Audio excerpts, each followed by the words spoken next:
Tajā brīdī, kad es jau sāku strādāt logu tajā uzņēmumā, apmēram nepilni mēneša laikā mēs ar savu puisi pārvācāmies uz citu mājvietu, kas bija salīdzinoši ļoti tuvu arī mūsu darbiem, abiem diviem. Viņš tajā laikā strādāja bārā.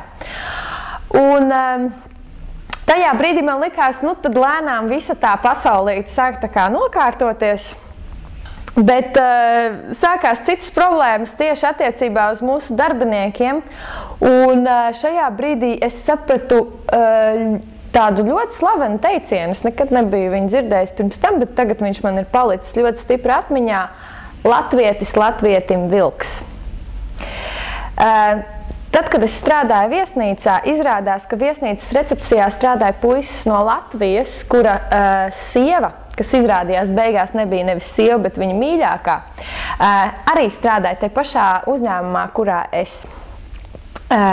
uz kuras pārvācos.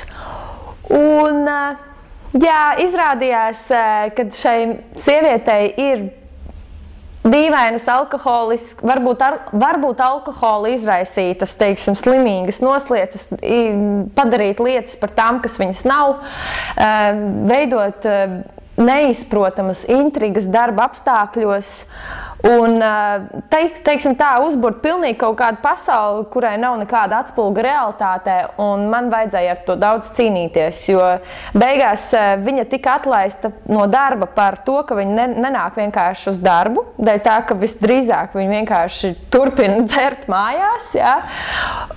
Bet savam puisim viņa paziņoja, ka viņa tika atlaista no darba manis dēļ par kaut ko, nezinu par ko.